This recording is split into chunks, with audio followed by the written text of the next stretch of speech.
السلام علیکم ورحمۃ اللہ تعالی وبرکاتہ۔ نحمده ونصلي ونسلم على رسوله الكريم اما بعد فاعوذ باللہ من الشیطان الرجیم بسم اللہ الرحمن الرحیم ان اللہ وملائکته یصلون علی النبی یا ایہا الذین آمنوا صلوا علیہ وسلموا تسلیما اللهم صل على سيدنا ومولانا محمد معدن الجود والكرم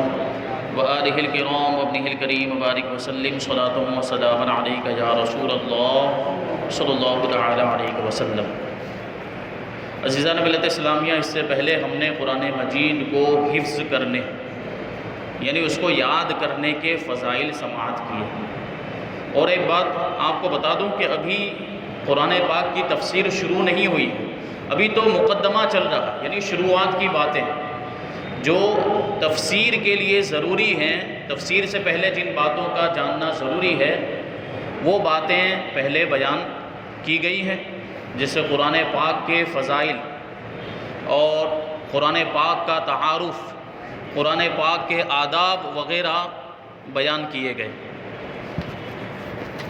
اب یہاں سے انشاءاللہ تبارک و تعالی تلاوت قرآن کے آداب بیان کیے جائیں گے۔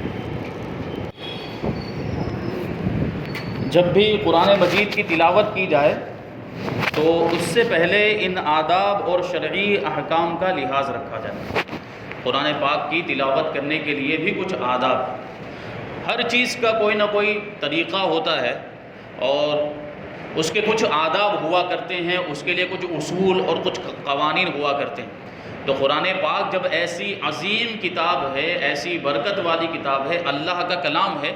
تو اس کے آداب اور اس کے پڑھنے کا طریقہ اور شرعی احکام کیوں نہیں ہوں گے؟ تو اسی وجہ سے علماء کرام نے، فقہاء اعظام نے قرآن مجید کی تلاوت کے آداب اور شرعی احکام کو بیان کیا۔ قرآن مجید دیکھ کر پڑھنا زبانی پڑھنے سے افضل ہے،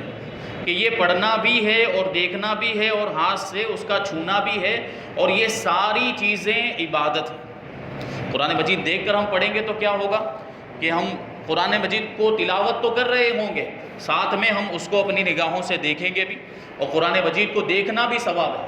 اور پھر ظاہر سی بات اس کو تلاوت کرنے کے لیے اس کو چھوئیں گے بھی، اور قرآن مجید کو چھونا بھی ثواب ہے۔ تو دیکھ کر پڑھنے میں یہ ساری چیزیں ہمیں اور یہ ساری برکتیں ہمیں اور حاصل ہوگی، یہ سارے ثواب ہمیں مل جائیں گے۔ جبکہ زبانی پڑھنے میں قرآن مجید ایک طرف رکھا ہوا ہے اور ہم زبانی تلاوت کیے جا رہے ہیں، تو یقیناً زبانی پڑھنے کا بھی بڑا ثواب ہے۔ زبانی پڑھنے میں بھی تلاوت کا ثواب ملتا ہے، لیکن پھر دیکھنے کا ثواب نہیں ملے گا اور قرآن مجید کو چھونے کا ثواب نہیں ملے گا۔ تو اسی وجہ سے کہتے ہیں کہ دیکھ کر پڑھنے میں زیادہ ثواب ہے۔ اور دوسری چیز یہاں پر ایک بات عرض کر دوں میں کہ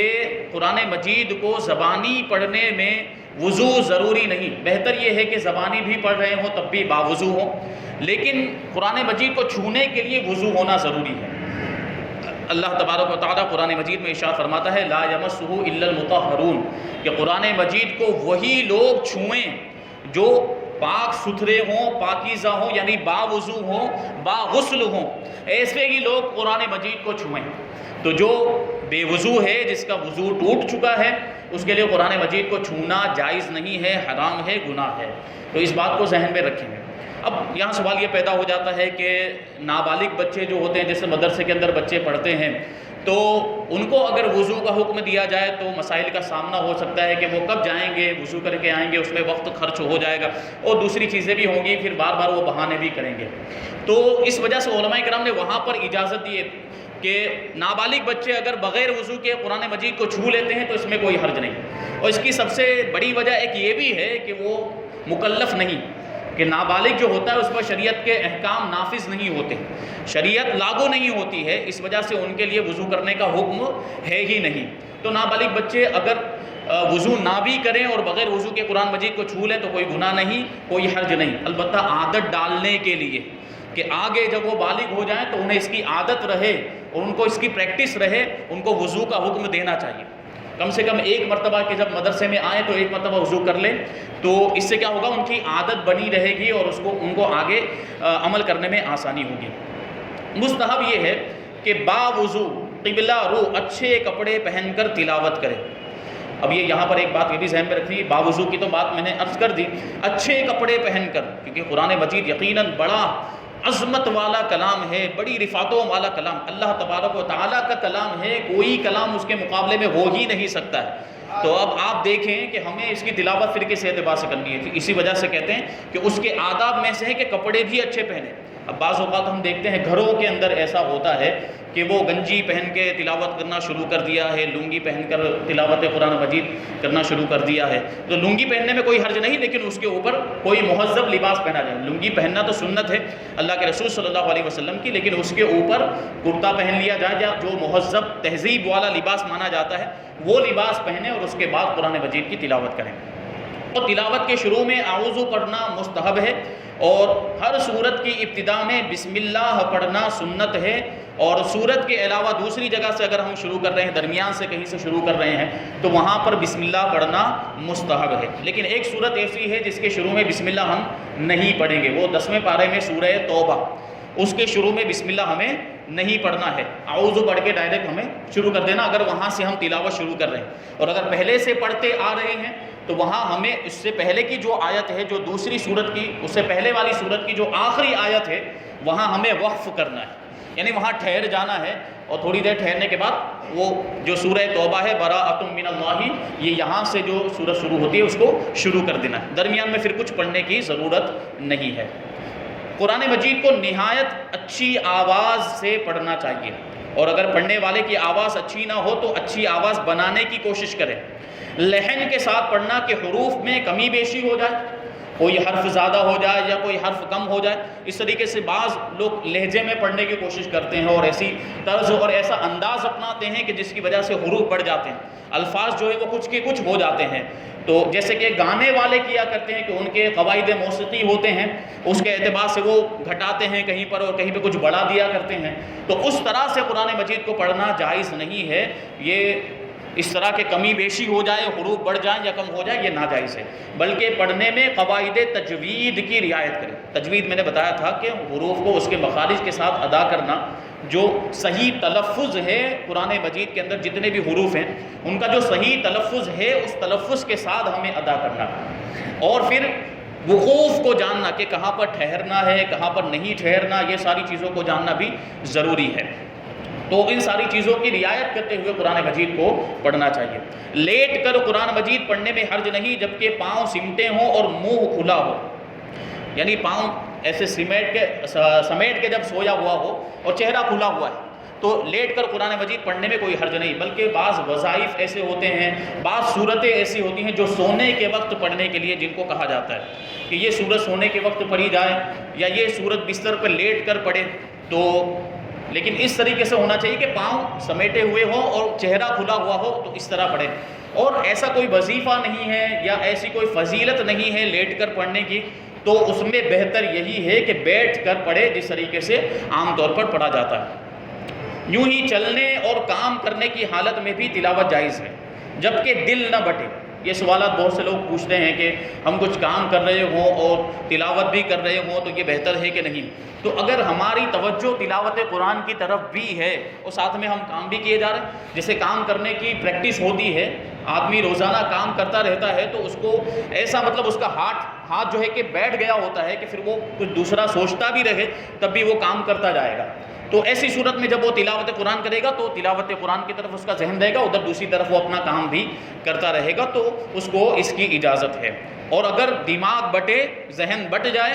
کہ قرآن مجید کی تلاوت کر رہا ہے لیکن ذہن ادھر نہیں، اس کا دماغ جو ہے، اس کا دھیان جو ہے وہ کام کی طرف ہے، تو پھر ایسی صورت میں مکروہ ہے، یہ اس کے آداب کے خلاف ہے۔ جب قرآن مجید ختم ہو تو 3 مرتبہ قل هو اللہ احد پڑھنا بہتر ہے، اگرچہ تراویح میں ہو، جیسے کہ تراویح میں آخری دن سورہ اخلاص 3 مرتبہ پڑھی جاتی ہے۔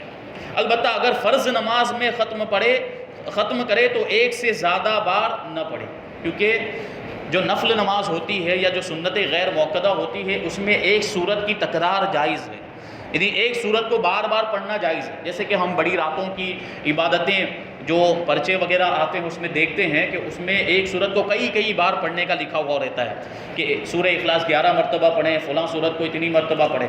تو یہ نفل نماز ہوتی ہے، اس وجہ سے وہ جائز ہے، یعنی ایک ہی سورت کو بار بار پڑھنا نفل اور سنت غیر موقدہ کے اندر جائز ہے ایک ہی رکعت کے اندر، لیکن فرض اور واجب کے اندر یہ جائز نہیں کہ ایک ہی صورت کو ایک ہی رکعت میں بار بار پڑھا جائے، ٹھیک ہے؟ تو اسی وجہ سے فرمایا گیا کہ تراویح کے اندر جب پڑھیں گے تو وہ بھی چونکہ سنت ہے تو اس میں جو ہے کہ 3 مرتبہ پڑھنے کی اجازت، لیکن فرض نماز کے اندر اگر ختم کیا ہے کسی نے قرآن مجید تو اس میں 3 مرتبہ سورہ اخلاص نہیں پڑھیں گے بلکہ ایک ہی مرتبہ پڑھیں گے۔ مسلمانوں میں یہ دستور ہے کہ قرآن مجید پڑھتے وقت اگر اٹھ کر کہیں جاتے ہیں تو قرآن مجید کو بند کر دیتے ہیں، بند کر کے جاتے ہیں، اور کھلا ہوا چھوڑ کر نہیں جاتے۔ یہ ادب کی بات ہے، یہ قرآن مجید کا ادب ہے کہ جب پڑھنا ہو تو کھلا رکھا جائے، اور جب پڑھنا ہی نہیں ہے تو پھر کھلا رکھنے کا کیا مطلب ہے، اس کو بند کر دیا جائے۔ مگر بعض لوگوں میں یہ بات مشہور ہے کہ اگر کھلا ہوا چھوڑ دیا جائے گا تو شیطان پڑے گا، اس کی کوئی اصل نہیں۔ شیطان اگر اتنا نیکوکار ہوتا تو راندہ بارگاہ کیوں ہوتا؟ وہ قرآن مجید کی تلاوت کرنے کی اس کو اتنی فکر ہوتی تو اللہ کی نافرمانی کیوں کرتا وہ؟ تو یہ بات بالکل غلط ہے کہ اگر ہم کھلا ہوا چھوڑ دیں گے تو شیطان پڑے گا، اور شیطان کو تو نیکیوں سے کوئی مطلب ہی نہیں ہے، وہ تو خود گنہگار ہے، سخت نافرمان ہے، کافر ہے، اور لوگوں کو بھی گناہوں میں مبتلا کرنے کی کوشش میں لگا رہتا ہے، یہاں تک کہ لوگوں کو کافر بنانے کی کوشش میں لگا رہتا ہے۔ تو اس سے یہ امید نہیں کی جا سکتی ہے کہ قرآن مجید کی تلاوت کرے گا۔ تو یہ سوچ اور یہ جو بات مشہور ہے یہ غلط ہے۔ ممکن ہے کہ بچوں کو اس کے ادب کی طرف توجہ دلانے کے لیے یہ بات بنائی گئی ہو، لوگوں نے بڑے بڈھے کبھی کچھ ایسی باتیں بنا لیتے ہیں، ہو سکتا ہے بچوں کو یہ بات اور یہ ادب سکھانے کے لیے کہ قرآن مجید جب نہ پڑھنا ہو تو اس کو بند کر دیا جائے، تو ان کو کیونکہ بچوں کو کوئی ایسی وجہ دینی پڑتی ہے، کوئی لاجک دینا پڑتا ہے جس سے بچوں کے ذہن میں بات نقش ہو جائے، تو اس وجہ سے بنا لی گئی ہوگی یہ بات کہ شیطان پڑھتا ہے بند کر دینا چاہیے، ورنہ اس کی اصل کوئی نہیں، یعنی قرآن کے اندر یا حدیث کے اندر یا علماء کرام کے اقوال میں کہیں بھی یہ بات موجود نہیں ہے۔ جب بلند آواز سے قرآن مجید پڑھا جائے تو تمام حاضرین پر سننا فرض ہے،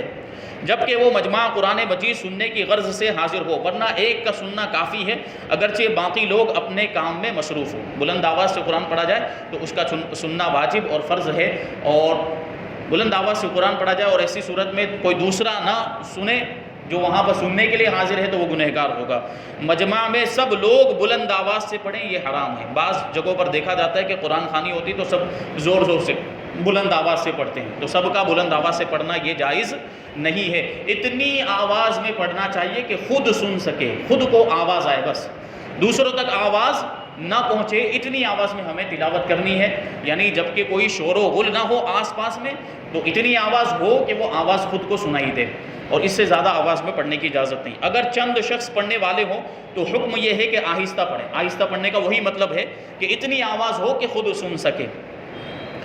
بازاروں میں اور جہاں لوگ کام میں مشغول ہوں بلند آواز سے پڑھنا ناجائز ہے۔ لوگ اگر نہ سنیں گے تو گناہ پڑھنے والے پر ہوگا، کہ لوگ تو اپنے کام میں مشغول ہیں، وہ پہلے ہی سے اپنا کام کر رہے ہیں، اور اس نے جا کر تلاوت کرنا شروع کر دیا بلند آواز سے، تو وہ تو اپنے کام میں پہلے سے مشغول ہیں، ان پر کوئی گناہ نہیں، پڑھنے والے پر گناہ ہوگا کہ تو نے ایسی جگہ پر پڑھنا کیوں شروع کر دیا جہاں لوگ اپنے کام میں مشغول ہیں، تو پڑھنے والا گنہگار ہوگا۔ اگرچہ کام میں مشغول ہونے سے پہلے اس نے پڑھنا شروع کر دیا ہو، اگر وہ جگہ کام کرنے کے لیے مقرر نہ ہو تو اگر پہلے پڑھنا اس نے شروع کیا اور لوگ نہیں سنتے تو لوگوں پر بھی گناہ ہے، اور اگر کام شروع کرنے کے بعد اس نے پڑھنا شروع کیا تو اس پر گناہ ہے، یعنی پڑھنے والے پر گناہ ہے۔ جو شخص غلط پڑھتا ہو تو سننے والے پر واجب ہے کہ بتا دے، بشرطے کہ بتانے کی وجہ سے کینہ اور حسد پیدا نہ ہو۔ بعض اوقات ایسا ہوتا ہے نا، جب کسی کو کوئی بات بتائی جاتی ہے، کچھ سکھانے کی کوشش کی جاتی ہے، تو کون ہوتا ہے مجھے بتانے والا، تو کون ہوتا ہے مجھے سکھانے والا، بہت بڑا عالم آیا مولانا ہے، ایسی باتیں ہوتی ہے ہمارے یہاں پر۔ تو یہ غلط ہے، بالکل ایسی سوچ نہیں ہونی چاہیے۔ جب ہمیں کوئی صحیح بات سکھا رہا ہے تو علم جہاں سے بھی حاصل ہو ہمیں وہاں سے حاصل کرنا چاہیے۔ اللہ کے رسول نے ارشاد فرمایا کہ علم یہ مومن کی کھوئی ہوئی چیز ہے، جہاں سے بھی اسے ملے وہ اس کا حقدار ہے، اسے وہ چیز حاصل کر لینی چاہیے۔ جیسے ہماری چیز کہیں پر کھو جائے، جیسے یہاں مسجد کے اندر کوئی بھی سامان بھول کر چلا جاتا ہے، گھڑی بھول کر چلا گیا یا کوئی چابی بھول کر چلا گیا، تو اس کا حقدار اب کون ہوتا ہے؟ جس کی وہ چیز ہے، جس کی وہ چیز گم ہو گئی ہے وہی اس کا زیادہ حقدار ہوتا ہے۔ تو علم کے بارے میں بھی اللہ کے رسول نے ارشاد فرمایا کہ علم مومن کی کھوئی ہوئی چیز ہے، تو جہاں بھی وہ پائے وہ اس کا زیادہ حقدار ہے، یعنی علم کو حاصل کر لے۔ تو کوئی بھی سکھانے والا ہو اگر صحیح بات سکھا رہا ہو تو ہمیں الٹا سیدھا جواب نہیں دینا چاہیے، بلکہ ہمیں اس کو سیکھنا چاہیے، اس کو سمجھنے کی کوشش کرنی چاہیے۔ اسی طرح اگر کسی مصحف شریف کسی کا مصحف شریف اپنے پاس عاریت ہے، مصحف مطلب جو کتابی شکل میں قرآن مجید موجود ہے، جو ہمارے یہاں جسے رکھا ہوا ہے، تو اس کو مصحف کہا جاتا ہے۔ تو اگر کسی کا مصحف شریف اپنے پاس عاریت ہے، عاریت مطلب ہم نے مانگ کر لیا ہے، پڑھنے کے لیے لیا ہے، کسی کا قرآن شریف جو تھا وہ ہم نے پڑھنے کے لیے لیا ہے، اگر اس میں کتابت کی غلطی دیکھیں تو بتا دینا واجب ہے، کیونکہ وہ بہت سے ایسے مکتبے والے ہوتے ہیں، چھاپنے والے ہوتے ہیں، کو لاپرواہی کی وجہ سے کبھی زبر کا زیر ہو گیا ہے،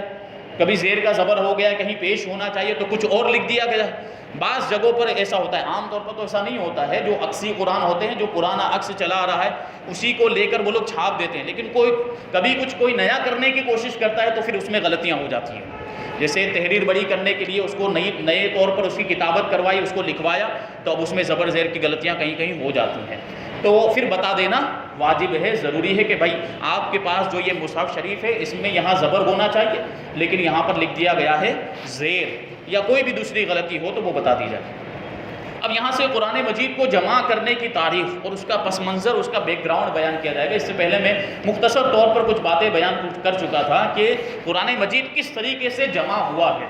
کیونکہ پہلے قرآن مجید کو لکھنے کا رواج بہت کم تھا۔ جو صحابہ کرام تھے عام طور پر آیتوں کو، سورتوں کو یاد کر لیا کرتے تھے، ان کے ذہنوں میں قرآن مجید محفوظ تھا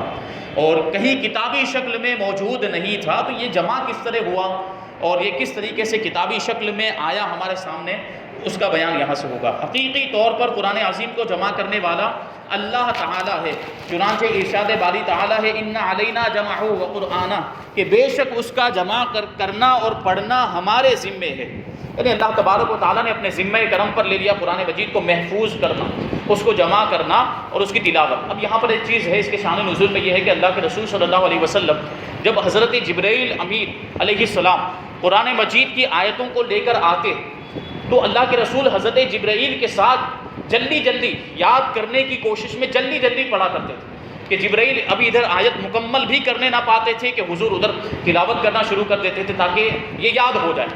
اور پھر حضور دوسروں تک پہنچا سکے۔ تو اللہ تعالیٰ نے ارشاد فرمایا کہ محبوب مشقت میں پڑھنے کی ضرورت نہیں، تکلیف میں پڑھنے کی ضرورت نہیں ہے، حضرت جبرائیل جب اس کو آیت کو پڑھ لیں تو پھر اطمینان کے ساتھ آپ پڑھیں، کیونکہ اس کو یاد کرانے کی ذمہ داری ہم نے لے لی ہے اور اس کو محفوظ کرنے کی ذمہ داری ہم نے لے لی ہے، اور اس کے پڑھنے کی اور دوسروں تک پہنچانے کی ذمہ داری بھی ہم نے لے لی ہے۔ اس کے بعد اللہ کے رسول صلی اللہ علیہ وسلم بڑے آرام کے ساتھ قرآن مجید کو یاد کرتے تھے، پھر صحابہ کرام کو سناتے تھے۔ حضور سید المرسلین صلی اللہ علیہ وسلم نے اپنے مقدس زمانے میں اللہ تعالیٰ کے حکم سے حضرت جبرائیل علیہ السلام کے بیان کے مطابق قرآن مجید کو لوح محفوظ کی ترتیب کے مطابق صحابہ کرام کو بیان فرمایا، اور اس کی صورت یہ تھی کہ قرآن مجید 23 سال کے عرصے میں حالات اور واقعات کے حساب سے جدا آیتیں ہو کر نازل ہوا۔ میں نے پہلے بھی عرض کیا تھا کہ قرآن مجید ایک ساتھ میں نازل نہیں ہوا، بلکہ 23 سال کے لمبے عرصے میں جیسے واقعات اور جیسے حالات ہوتے، جیسی ضرورت ہوتی، اس کے اعتبار سے قرآن کی آیتیں نازل ہوتی تھی۔ حضور پرنور کسی صورت کی کچھ آیتیں نازل ہوتی اور پھر دوسری صورت کی کچھ آیتیں اترتی، پھر پہلی صورت کی آیتیں نازل ہوتی۔ حضور پرنور صلی اللہ علیہ وسلم ہر بار ارشاد فرماتے کہ یہ آیات فلاں صورت کی ہیں، لہٰذا اسے فلاں آیت کے بعد اور فلاں آیت سے پہلے رکھا جائے، چنانچہ وہ آیات اسی صورت میں اور اسی جگہ پر رکھ دی جاتی۔ تو اگرچہ قرآن مجید کتابی شکل میں نہیں تھا، لوگ لکھتے نہیں تھے، لیکن اس کو یاد کرتے تھے اور بعض صحابہ کرام لکھتے بھی تھے، تو اللہ کے رسول صلی اللہ علیہ وسلم ہر آیت کے بارے میں ارشاد فرما دیتے تھے کہ یہ فلاں صورت کی آیت ہے، اس کو فلاں صورت میں رکھا جائے، اور کون سی آیت سے پہلے رکھنا ہے، کون سی آیت کے بعد رکھنا ہے، یہ بھی اللہ کے رسول صلی اللہ علیہ وسلم ارشاد فرما دیتے تھے۔ تو یہ جو ہمارے پاس جو ترتیب آج موجود ہے نا کہ یہ پہلے یہ صورت ہونی چاہیے، پھر اس کے بعد وہ صورت ہونی چاہیے، پہلے یہ آیت اور پھر وہ آیت، یہ سب توقیفی ہے، یعنی اللہ کے رسول صلی اللہ علیہ وسلم نے بتایا ہے، آپ کے بتانے کے مطابق اس کو اس طرح ترتیب دیا گیا ہے،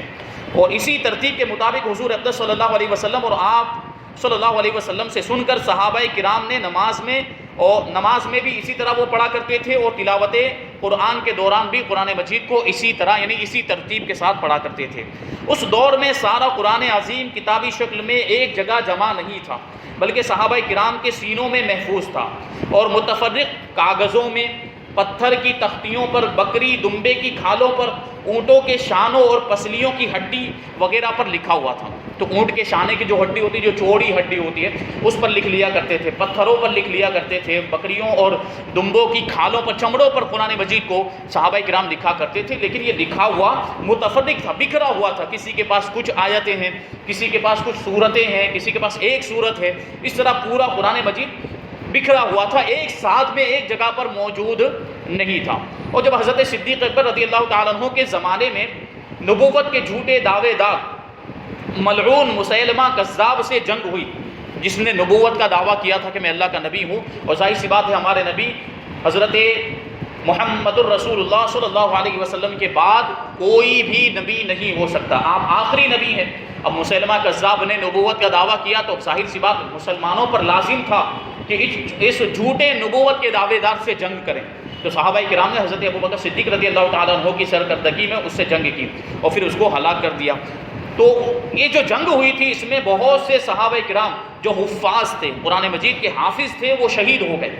امیر المؤمنین حضرت عمر فاروق اعظم رضی اللہ تعالیٰ عنہ نے خلیفہ اول حضرت ابوبکر صدیق رضی اللہ تعالیٰ عنہ کی بارگاہ میں حاضر ہو کر گزارش کی کہ اس لڑائی میں بہت سے وہ صحابہ کرام شہید ہو گئے ہیں جن کے سینوں میں قرآن عظیم محفوظ تھا، اگر اسی طرح جہادوں میں حفاظ صحابہ کرام شہید ہوتے گئے اور قرآن عظیم کو ایک جگہ جمع نہ کیا گیا تو قرآن مجید کا بہت سا حصہ مسلمانوں کے ہاتھ سے جاتے رہنے کا اندیشہ ہے، کیونکہ جو حافظ تھے ان کو قرآن مجید یاد تھا، وہ کہیں ایک جگہ لکھا ہوا تو نہیں تھا۔ تو اگر یہ حافظ صحابہ کرام اس طریقے سے شہید ہوتے جاتے اور پھر ان کے ساتھ قرآن مجید کا وہ حصہ جو ان کو یاد ہے وہ بھی چلا جاتا تو مسلمان اس سے ہاتھ دھو بیٹھتے۔ تو اس وجہ سے حضرت فاروق اعظم نے کہا کہ میری رائے یہ ہے کہ آپ اس بات کا حکم دیں کہ قرآن مجید کی سب صورتیں ایک جگہ جمع کر لی جائیں۔ حضرت ابوبکر صدیق رضی اللہ تعالیٰ عنہ نے فرمایا جو کام حضور اقدس صلی اللہ علیہ وسلم نے نہ کیا ہو وہ ہم کیسے کریں، کیونکہ اگر یہ کام کرنا ہوتا تو حضور خود ہی حکم دے دیتے کہ اس کو جمع کر دیا جائے، حضور نے نہیں کیا تو ہم کیسے کر سکتے ہیں۔ یہ بات حضرت ابوبکر صدیق رضی اللہ تعالیٰ عنہ نے ارشاد فرمائی۔ تو حضرت فاروق اعظم رضی اللہ تعالیٰ عنہ نے عرض کیا اگرچہ حضور پرنور صلی اللہ علیہ وسلم نے یہ کام نہ کیا لیکن خدا کی قسم یہ کام بھلائی کا ہے۔ اب دیکھیں حضرت فاروق اعظم کی رائے کہ اگر انہوں نے اس وقت یہ مشورہ نہ دیا ہوتا، انہوں نے یہ رائے نہ دی ہوتی تو قرآن مجید کی حفاظت کا ذمہ تو اللہ تبارک و تعالیٰ نے لیا ہے، لیکن جس طریقے سے ہمارے پاس آج حفاظت کے ساتھ جو کتابی شکل میں قرآن مجید موجود ہے یہ حضرت فاروق اعظم کی رائے کی برکت ہے۔ تو آخرکار حضرت ابوبکر صدیق رضی اللہ تعالیٰ عنہ نے ان کی رائے کو پسند کیا اور آپ نے حضرت زید ابن ثابت انصاری اور دیگر حفاظ صحابہ کرام کو اس عظیم اور اہم ترین کام کا حکم دیا، اور کچھ ہی عرصے میں الحمدللہ سارا قرآن عظیم ایک جگہ جمع ہو گیا۔ ہر صورت ایک جدا صحیفے میں تھی، یعنی ہر صورت ایک چھوٹی سی کتاب، ایک چھوٹے سے رسالے کی شکل میں الگ الگ صورتیں اس طریقے سے تھیں، اور وہ صحیفے حضرت ابوبکر صدیق رضی اللہ تعالیٰ عنہ کی زندگی تک آپ کے پاس رہے۔ ان کے بعد امیر المؤمنین حضرت عمر فاروق اعظم اور ان کے بعد ام المؤمنین حضرت حفصہ رضی اللہ تعالیٰ عنہا کے پاس رہے۔ یہ حضرت فاروق اعظم رضی اللہ تعالیٰ عنہ کے زمانے تک کس طریقے سے قرآن کی حفاظت کی گئی اور کس طریقے سے قرآن کو محفوظ کیا گیا، لیکن اس کے بعد حضرت عثمان غنی رضی اللہ تعالیٰ عنہ کے زمانے میں کس طریقے سے پھر اس کو جمع کیا گیا اور کیا اس کے اسباب تھے کہ اس کو کتابی شکل میں لایا جائے۔ ابھی تک یہ محفوظ تو ہو چکا تھا، جمع تو ہو چکا تھا، لیکن صرف حضرت ابوبکر صدیق کے پاس رہا، پھر حضرت فاروق اعظم کے پاس رہا، پھر ان کے بعد ام المؤمنین حضرت حفصہ رضی اللہ تعالیٰ عنہ کے پاس رہا، یعنی عام مسلمانوں کے پاس یہ کتابی شکل میں موجود نہیں تھا۔ یہ جو ہوا ہے حضرت عثمان غنی رضی اللہ تعالیٰ عنہ کے زمانے میں ہوا، اس کی کیا وجوہات تھی اور اس کے کیا اسباب تھے، پورا واقعہ کیا ہے، وہ انشاءاللہ تبارک و تعالیٰ اگلے ہفتے بیان کیا جائے گا۔ اللہ تبارک و تعالیٰ ہم سب کو عمل کی توفیق عطا فرمائے۔